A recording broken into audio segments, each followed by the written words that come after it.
We're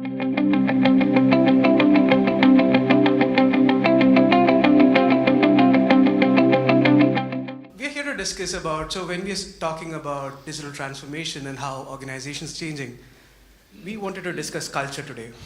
And we're sitting here in Paris, which is essentially the cultural capital of the world, trying to define what is culture. What is culture? It's basically belief systems, some customs, which a certain group follows. Now, when there is any kind of change that is coming into this group, people behave in a different manner. They might actually resist, and that's exactly what we do see in a lot of organizations where digital transformation is happening as well, right? And historically, that has always happened. The pizza, when it was invented in Europe, was white. It was cheese, it was vegetables, it was meat. There was no tomatoes. When Europe got access to South America, tomatoes came. I'm sure some chef at that point in time lost it and he said, what is this blasphemy? What is a marinara doing on top of a pizza? But we love it. And we do enjoy it right now. So I'm sure eventually the friction would lead to something very beautiful, right? And hence, so that's exactly what we're seeing in the digital space as well. A lot of new things are happening, a lot of changes are happening. Now, what is the culture that needs to be driven? What is the change that needs to happen here?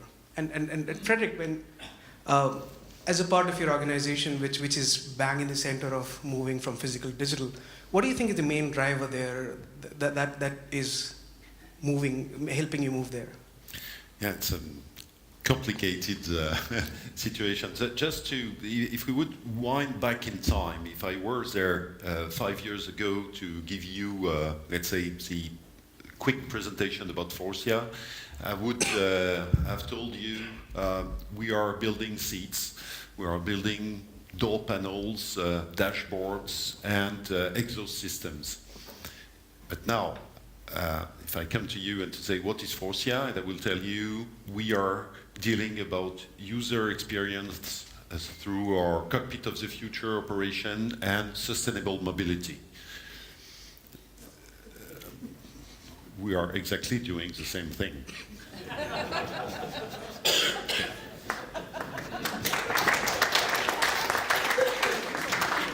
Now, but the big difference is the mindset.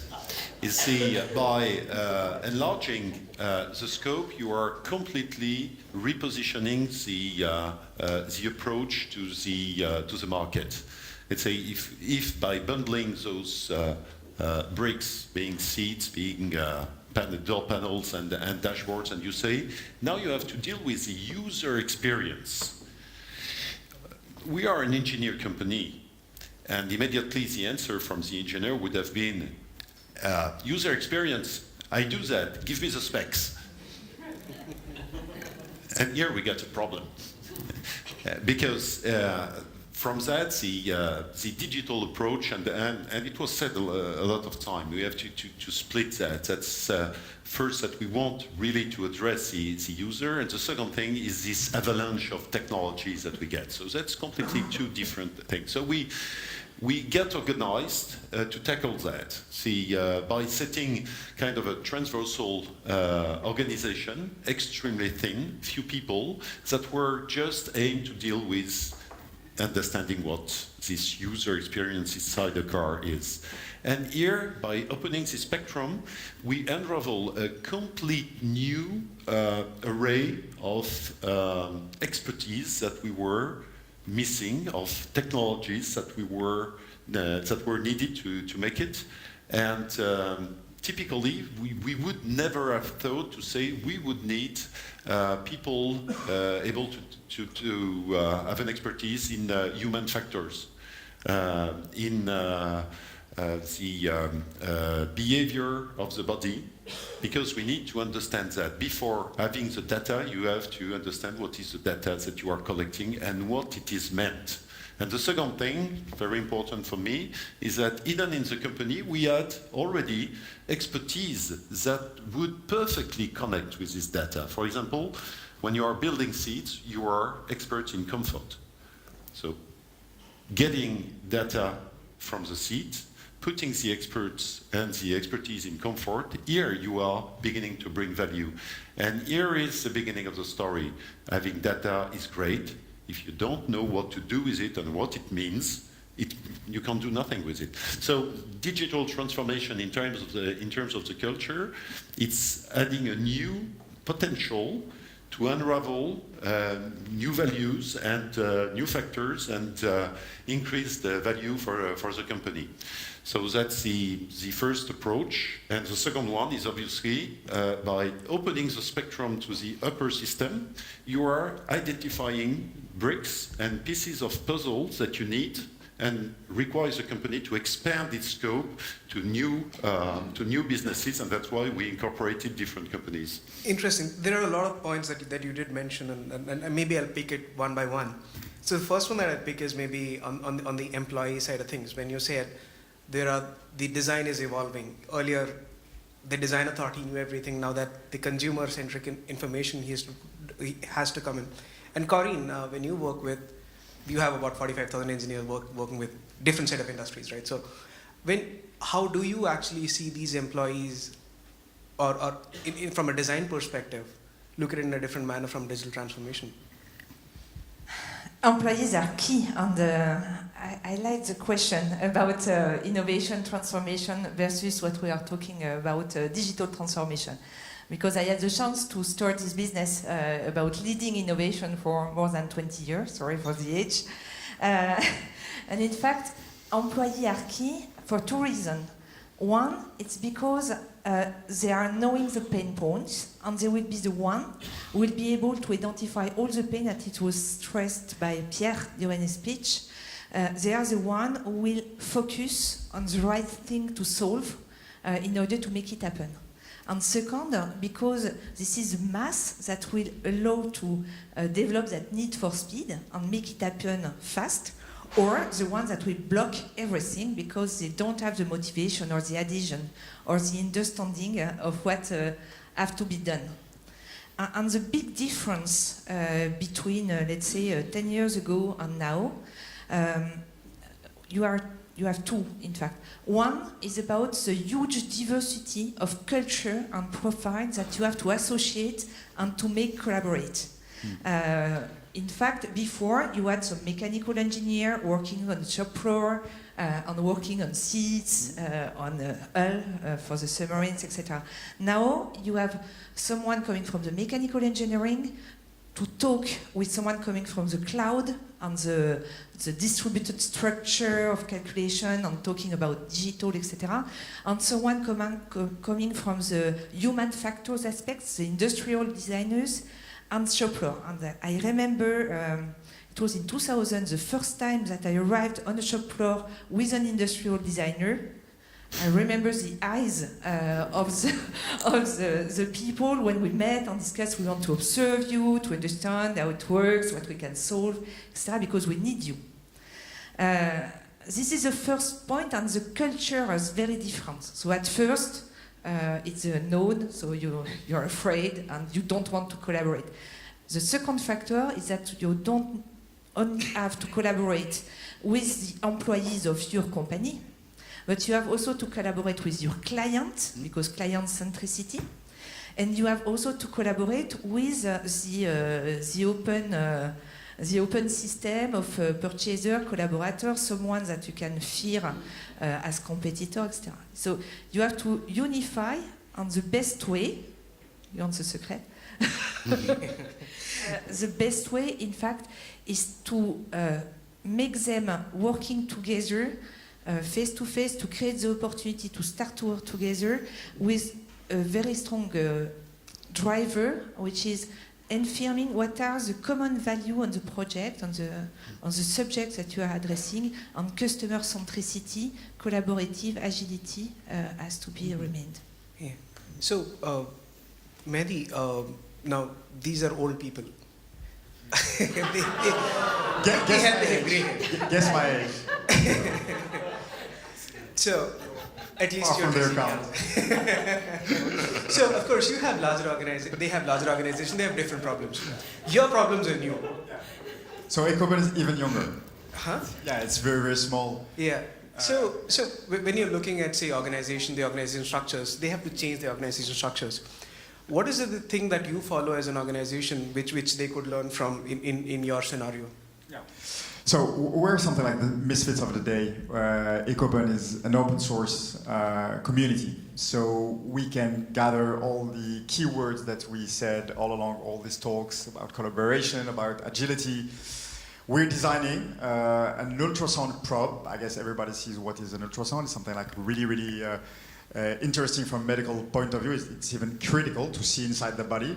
And what we're doing, it's given this machine, which is quite huge and really costly, more than 100,000 euros, bringing it really in a small shape, connected to a smartphone, and a really low cost. And when I say really low cost, it's something like $500. We are doing this with the community, and open source is something like really strategic for us to go beyond this kind of price. And just to say, because I'm a medical doctor, to say, convince you of the medical interest of this technology is all about answering two basic questions, which is the basic question for any patients, any doctor, and even any medicine in the world: which organ are damaged and how serious is the condition? So at the beginning we said, okay, why not going onto the startups or going into an association and tackle this issue? And in fact, it happened that me, myself, and other friends, we were really involved in open software computing and development. And so we began 3 years ago. And this is, I think, really a strong element of culture that is coming on the software part, on the hardware part. It's not only about bringing down the cost, it's also doing business out of it. So we are a community, something like quite spread out now, with 500 people contributing to our piece of software, and also to legal stuffs, ethics stuffs, and a lot of aspects of the project. And they're contributing all over the world, from Canada to India, and in going, we pass by Togo and Switzerland, Colombia. And it's really interesting to see that we managed to give something like a prototype POC, I don't know, but it's something like a ground basis on which we're going to do some business. And here I want to say 2 points, actually, if I may. One, that for going on to the industrialization, I think one key word, maybe for us, maybe more systemic, is hybrid. How to go to hybrid system. So we're working with Altran, quite close, and other entities. We as association, we are a community, we're able to go through the industrialization process and getting the best of people that have their expertise. And what Pascal said today about the all about myself illusion is something like also we have in mind. This is the first one. The second part, maybe I can develop later. It's a strong and deep movement in the software and also the hardware of open source, led by huge companies like Google, like Facebook, and even in part Apple, going in this direction. And there are a great advantage to do this because of taking so standardizing the technology, making this really knowledgeable for a lot of community, and then going into services that this very GAFA company can take and buy. It's also a huge skill set because there are a lot of people contributing, and to know who is doing what are the best, this is precisely what they're doing. So there are great interest on going into open source culture. So interesting, when you're saying, when you're digital native, open source is your culture, you started off collaborating with design, where there's a lot of back and forth feedback loops that are going between the designer, different design teams, right? Exactly. So when I go back to the old school organizations like yours. Here I am, yeah, okay. Thank you. So when we look at the organizations such as yours, so how are you actually going with the technology or the tools that are required for these feedback loops? It never existed at some point in time. Yeah, for sure. That's the moving back to the old world. We are completely shaped to deliver. That means we are programmed. For programs. That means we start day one and we know exactly at which time which hour things will come. That means the objective is to reduce risk and manage the resources that we have and make it run until we deliver. So the world we are entering is complex. It's that famous VUCA world with this uncertainty, complexity, and the fact is that when we open that, when we are entering this possibility to have collaboration and data, and that's even worse when we are here, because here we are adding the responsibility, IP, and phenomena that is complex.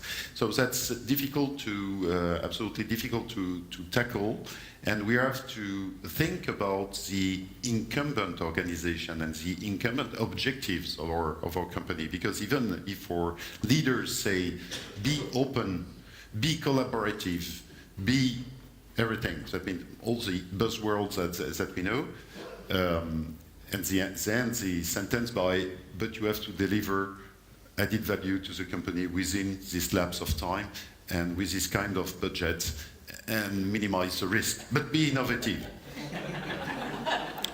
But deliver. You see, we are completely schizophrenic in our system. But we have to, because we are making money because we deliver.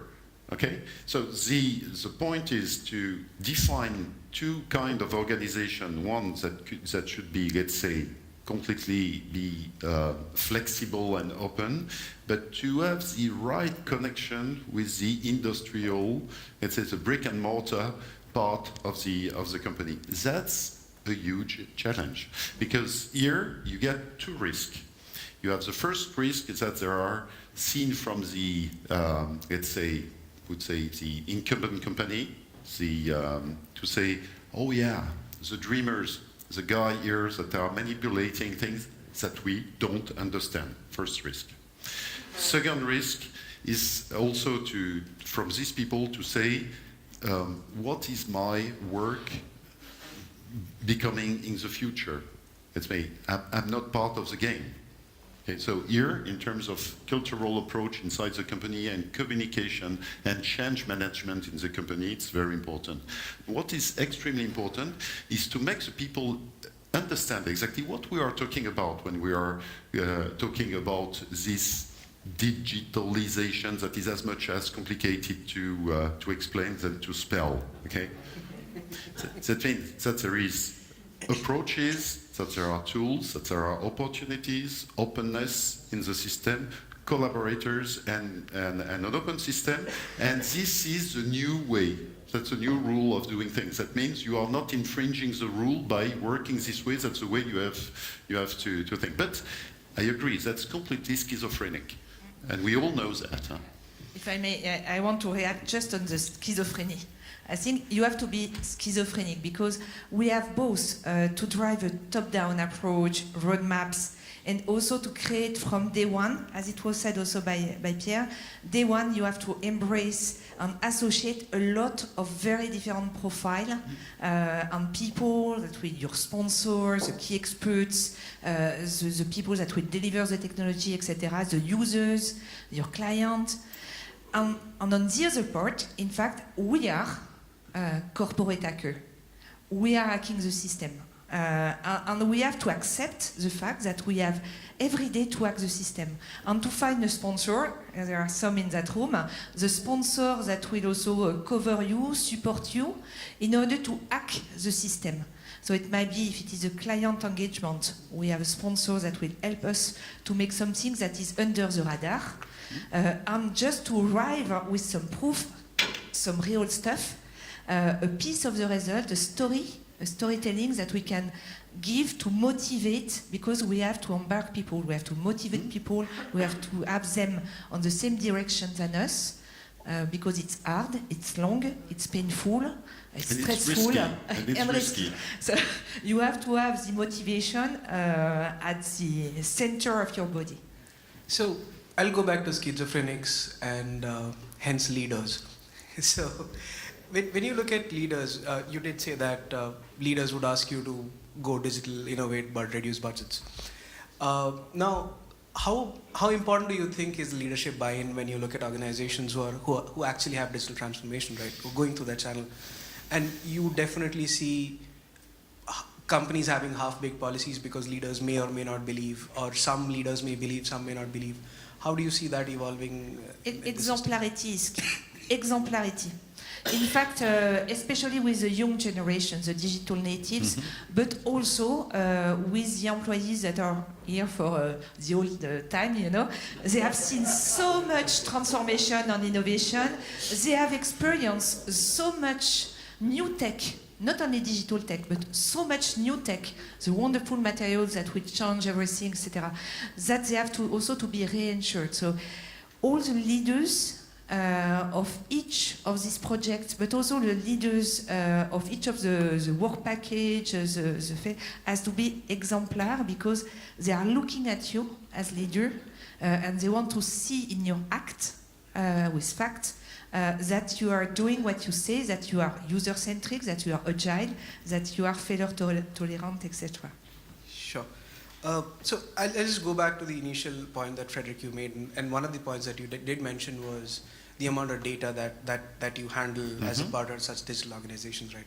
And Mehdi, in your day-to-day life, you are working on an open source project and you're working on medical devices, on healthcare services, etc.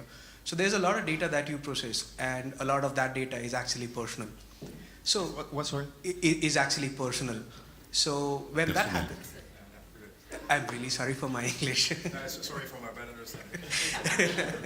So when the data, when there's a lot of data involved, there's a question of ethics that comes in, and in larger organizations, that definitely is a question that they've been addressing for a long time. Yeah. So, of course, ethics, especially when it comes to health data, which are really, really sensitive, is something like key. In fact, ethics is ruling part of our activity.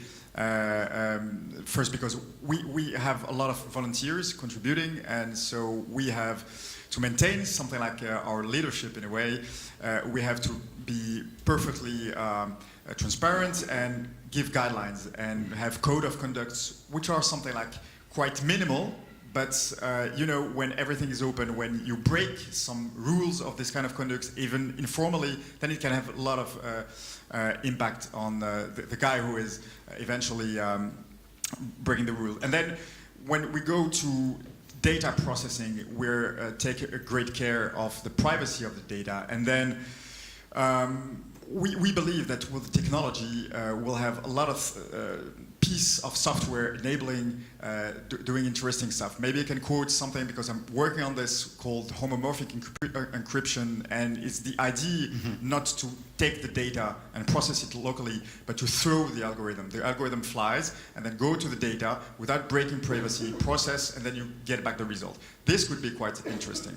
And more substantially, I think that one of the major elements, which is not only a buzzword, which is artificial intelligence, and we have to take a great care about those kind of things. Maybe you want to react? No, that's what I was just mentioning. First time today, that you were we have to wait for the end of the day to have artificial intelligence. Great. Yeah, and this is a good claim for open source artificial intelligence. Because we don't know what exactly is the algorithm are doing. Maybe I can quote a little example of something like a recent paper, guys coming from Harvard, and what they did, they took data from sensors, like MRI data, and this MRI, this sensor data, were translated, converted into images, fine, without any signal processing, which is something like quite amazing.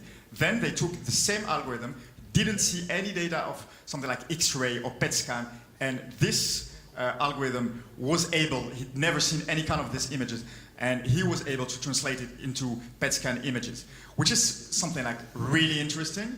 You can find a lot of interest, a medical interest. However, it raises an amazing amount of question from an ethics side, because it's a black box, and we must really invest a lot of energy to understand what is in these algorithms, and there are a lot of mathematicians and computer scientists working on this, working hard on this, because you know, when it comes time to process the personal data and give a decision to the healthcare professional, then you should be able to say, okay, this is what the decision that has been made is ethical. And so there are a lot of people working on this, and there are some guiding rules like open source to understand what's in there, using blockchain also to trace all, and I'm working on some kind of this kind of technology to trace exactly what this algorithm is doing, to understand it better, to trace it better. And more globally, there's a global effort, and namely by guys like Elon Musk and saying we must put rules, and maybe you heard about 23 rules that were enacted in 2017, and saying here where we're going with artificial intelligence, there are major risks. When we're talking about self-improved artificial intelligence, and we must make it really transparent. So open source is again here a game changer. Got it. I'll time travel back to the old school. And Twice, huh? So when he's talking about new age technologies, and you have new age talent that is coming into your organizations, right? So and I'm sure there are a lot of people who have a fear of missing out. There are these old school skill sets that are there. They need to attune themselves to the newer skill sets. How do you deal with the fear or anxiety that certain set of employees would have within organizations?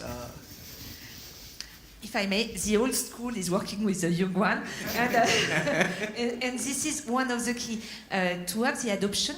In fact, it is one of the key factors of success, I think, of the echOpen project, is to have the doctors, the users, but also the ones that will use the data, etc., part of the project, as us to industrialize the product and to find the good way. So to embrace that change and speed of transformation, you have also to associate from the beginning the users to the way you are working with. And you will have and raise, in fact, all the key showstoppers, and you will find with them the answer, and with all the different stakeholders that you have around them. And I have a remark on that. That is also a complete game changer in the mentality of the people. Because when you embark in such projects, that means the old school engineers, because we also have engineers from this old school, they have to be ready to reconsider the ID and the specs they have self-made on their project by confronting the project during the development to release the market and the users.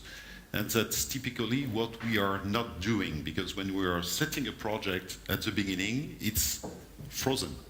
And we have to deliver in a certain lapse of time. And here we are completely changing the game on that. That means there is a kind of serendipity in the system. We know what we want to achieve, okay? And there are some missing part of the equation. And that's extremely stressing for people that are, and again, I repeat it, accustomed to work in a channel and to know exactly what are the resources, what is the workforce that I have. I manage my project. It's all square. I can do a report every month on the way it goes. If I'm a bit ahead, but that's extremely comfortable. Bit stressing, but comfortable, okay? So here, let's say, there is this aspect, and you have to, let's say, change the shape of the shape of the project, and starting the project with sometimes missing technologies, missing partnership, missing things that you have to discover on the way. So again, that's completely in terms of project management, a new way of doing things in the company, and I think you agree because you are completely in this world, Corinne.